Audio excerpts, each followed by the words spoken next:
Praise the lord. ఈరోజు December 4వ తేదీ బుధవారం 2024వ సంవత్సరం.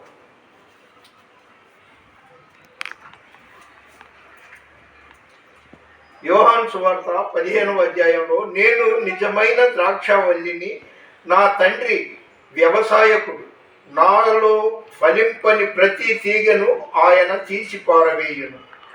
5వ వచనం చదువుతున్నాను. ద్రాక్షావల్లిని నేను, తీగలు మీరు.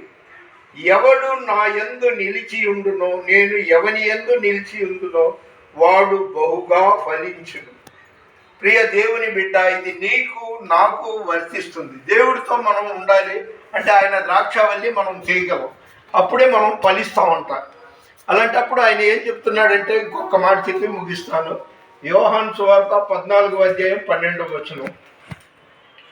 జాన్ 14:12. నేను తండ్రి యొద్దకు వెళ్ళుచున్నాను గనుక నేను చేయు క్రియలు నా యందు విశ్వాసముంచువాడును చేయును, వాటికంటే మరి గొప్పవి అతడు చేయునని మీతో నిశ్చయముగా చెప్పుచున్నాను. ఆయన గొప్ప క్రియలు మనం చేస్తామని చెప్తున్నాడు. అందుకు నువ్వు నేను సిద్ధపడాలి. నేను సిద్ధపడుతున్నా. ఎప్పుడు దేవునితో ఉంటాను, దేవునిలో ఉన్నాను. కాబట్టి ఆయన్ని ఒక పాటతో నేను మహిమపరచాలనుకుంటున్నాను.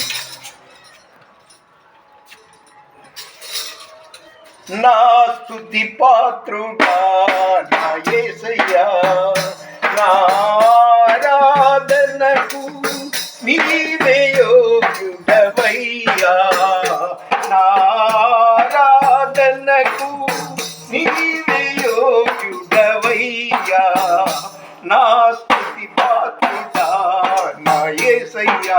నా స్తుతి పాత్రుడు యేసయ్యా. కాబట్టి ఆయనకే మహిమ కలగాలి. ఈ పాట పాడి ముగిచ్చేస్తాను. మహిమ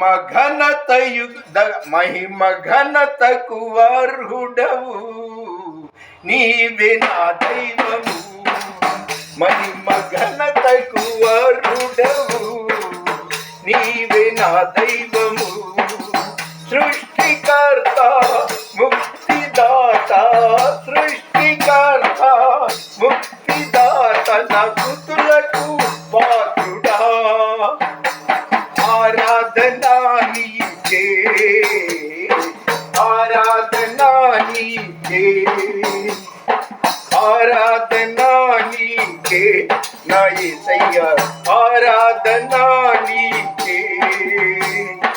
మన్నాను కురిపించినావు, బండ నుండి నీళ్ళిచ్చినావు, మన్నాను కురిపించినావు, బండ నుండి నీళ్ళిచ్చినావు. యెహోవా ఈరే చూచుకొనును, యెహోవా ఈరే చూచుకొనును, సర్వము సమకూర్చును. ఆరాధనా నీకే, ఆరాధనా నీకే, ఆరాధనా స్తుతి ఆరాధనా, ఆరాధనా నీకే, ఆరాధనా స్తుతి ఆరాధనా, ఆరాధనా నీకే, ఆరాధనా నీకే నా యేసయ్యా, ఆరాధనా నీకే. హల్లెలూయా. ఒక మాట చెప్తున్నా. ఈరోజు అదేలంటే ఆయన ఏదో అదే ఇచ్చుకున్నాడు. ఈరోజు డిసెంబర్ 4వ తేదీ 2024వ సంవత్సరం బుధవారం మధ్యాహ్నం 12:30కి బ్రదర్ ఏసన్న గారు, నేను బయటకు వెళ్ళి వచ్చి కాసేపు అలాగ విశ్రమించా. బ్రదర్ ఏసన్న గారు సైకిల్ తొక్కు వెళ్తున్నాడు. ఇదేంటి, ఈయనకి కోట్ల ప్రాపర్టీ ఉంది, పెద్ద పెద్ద మందిరాలు ఉన్నాయి, సైకిల్ మీద వెళ్తున్నాడని అన్నాను. అనగానే ఏంటి ఇక్కడ ఉన్నావు అన్నాడు.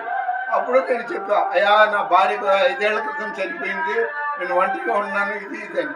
కళ్ళు తెరిచి చూస్తే ఏసన్న గారు కనిపించదా. దీని భావం ఏంటో దేవునికి తప్ప ఎవరికి తెలియదు. కాబట్టి ఎల్లప్పుడూ ప్రభువునందు ఆనందించుడి. ప్రభువు మనతో ఉన్నాడు, మనం ఆయనతో ఉండాలి. అదే ఆయన ద్రాక్షావల్లి, మనం తీగలం. మనం అప్పుడే ఫలిస్తాం. ఆయనతో ఉంటే ఫలిస్తాం, లేకపోతే ఎక్కడ వేసిన గొంగళి అక్కడే. దయచేసి ఇదేదో కట్టు కథ పెట్ట కథ కాదు, టైం పాస్ డైలాగులు కాదు.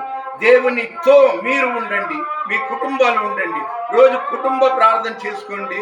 తెల్లవారుజామున నీవు లేచి రేయి తొలి జామున మొర్రపెట్టుమో అని ఉంది విలాపవాక్యాలు 2:19.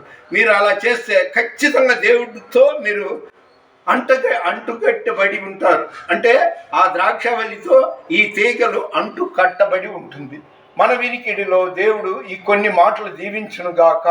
దేవుని పరిచర్యలో మీ రత్నం ఫ్రాన్సిస్. God bless you.